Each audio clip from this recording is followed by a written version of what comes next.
네, 안녕하세요. 아는네커TV의 내과 전문의 유두현입니다. 이번 시간에는 HPV, 인간 유두종 바이러스에 대해서 간략하게 정리해 보도록 하겠습니다. 이름에서 어떤 의미를 가지고 있냐면 인간에게서 유두종을 일으키는 바이러스다라는 것을 의미하고 있습니다. 이중나선 DNA 구조로 이루어져 있고요. 인간을 포함한 동물의 피부나 점막에 감염을 일으키게 됩니다. 200여 종 이상의 유전자형이 있지만 이 중에서 40여 종만이 성접촉을 통하여서 항문이나 생식기 주변에 감염을 유발하게 됩니다. 특히나 이 유형은 고위험군과 저위험군으로 나뉠 수 있는데요. 고위험군은 대표적으로 16번, 18번이 있고 자궁경부암을 포함한 여러 가지 생식기 관련된 암을 일으키게 됩니다. 저위험군과 같은 경우에서는 6번, 11번이 대표적으로 알려져 있고 생식기 사막이나 저등급의 자궁경부 세포 이상을 유발한다라고 알려져 있습니다. 하지만 다행스럽게도 모든 HPV 감염이 다 암이나 사마귀 병변을 일으키는 것은 아니고요. 80% 정도는 1에서 2년 이내에 자연적으로 소실된다라고 알려져 있습니다. 하지만 그럼에도 불구하고 5에서 10% 정도는 대체로 10년 이상이 걸리긴 하지만 자궁경부암으로 발전할 수 있다라고 알려져 있습니다. 한국의 유병률을 살펴보니까 한국 여성 중에 HPV 유병률이 10에서 15% 정도 된다고 알려져 있고요. 이 중에서 20대가 성생활이 가장 활발하다 보니까 10에서 23%로 가장 높았고 연령이 증가할수록 감소하는 경향을 보여줬습니다.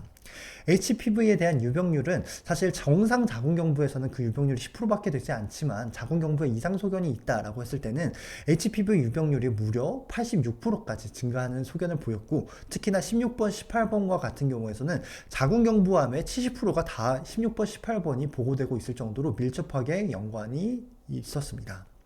하지만 최근에 이런 자궁경부암뿐만 아니라 구강성교가 증가하면서 구인두암에서도 HPV에 의한 유병률이 70%로 보고가 되고 있고 이 외에도 항문암, 각종 생식기암도 많게는 91%까지 HPV로 인한 감염이 보고가 되었습니다. 사실 HPV 감염은 여러 가지 가설이 있지만 확실하게 말씀드리면 성접촉에 의해서 일어나는 감염입니다. 그 외에 분만에 의해서 산모로부터 이렇게 수직 감염이 되는 경우도 있지만 사실 매우 드물고요. 특히나 성 파트너 수가 많으면 많을수록 나의 성 파트너 혹은 배우자 혹은 나와 성 관계를 하는 상대방의 파트너 수가 많으면 많을수록 HPV의 감염률이 올라간다라고 알려져 있습니다. HPV 감염은 사실 대부분 어떤 사마귀가 발생한다든지 암이 발생하기까지는 증상이 따로 나타나지는 않습니다. 아까 말씀드렸듯이 80%는 저절로 소실되지만 5에서 10% 정도는 암이나 여러 가지 병변을 일으킬 수 있다라고 알려져 있습니다. 자, 보시는 바와 같이 일시적인 감염에 의해서는 딱히 자궁경부에 이상 소견을 일으키지는 않습니다. 하지만 이런 것들이 시간이 지나면 지남에 따라서 이렇게 암을 유발할 수 있고 이런 것들은 우리가 선별 검사를 통해서 세포 검사를 통해서 우리가 조기에 발견을 할 수 있는 상태인데요. 선별 검사에 대해서는 제가 다음 시간에 좀 더 자세하게 설명드리도록 하겠습니다. 이 외에도 이 HPV 바이러스는 사마귀도 유발할 수 있는데요. 아까도 말씀드렸듯이 대표적으로 6번, 11번이 저등급의 어떤 자궁경부 세포 이상을 유발할 수도 있지만 이렇게 사마귀도 유발할 수 있습니다. 특히나 남성과 같은 경우에서는 음경 몸통에서 사마귀를 유발하게 되고 여성과 같은 경우에서는 음순 주변이나 외부에 사마귀가 없어도 질 내부에 사마귀를 유발할 수 있다라고 알려져 있습니다.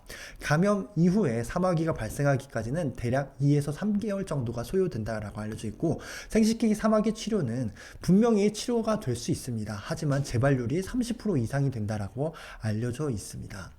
이 HPV 감염을 진단하는 방법은 질경을 통해서 질이나 자궁경부의 병변을 확인하고 질 분비물을 채취해서 DNA 기반 검사나 RNA 기반 검사를 통해서 우리가 코로나 때 대표적으로 알고 있는 PCR 검사를 통해서 시행을 하게 되는데요. 이렇게 하이브리드 캡처2 같은 경우에서는 옛날에 사용하는 방법이고 요즘에는 서비스타, 코바스, 아보트 이런 것들을 활용해서 유전자형까지 알아볼 수 있는 상태로 이렇게 진단을 내리고 있습니다. 치료는 사막이나 여러 가지 병변이 있을 때는 냉동요법이나 전기 지짐술, 레이저 치료, 외과적 절제술을 통하여서 병변을 제거할 수도 있고 국수적 약물을 통해서도 사마귀 병변을 제거할 수도 있지만 하지만 바이러스 감염을 완벽하게 제거할 수는 없기 때문에 재발하는 비율이 30%까지 된다라고 알려져 있습니다. 이 외에 만약에 암을 유발했을 경우에서는 여러 가지 항암 치료나 방사선 치료, 수술적 제거를 통해서 산부인과의 전문적인 진료를 받으셔야 되겠습니다. 자, 지금까지 HPV 바이러스 감염에 대해서 간략하게 간략하게 정리해 보았는데요. 다음 시간에는 HPV 바이러스에 의한 백신을 어떻게 우리가 맞아야 되는지, 그리고 선별검사는 어떻게 하고 자궁경부암에 대해서 우리가 좀 더 자세하게 알아볼 필요가 있을 것 같아서 해당 파트를 하나씩 정리해 보도록 하겠습니다. 지금까지 긴 영상 시청해 주셔서 감사합니다.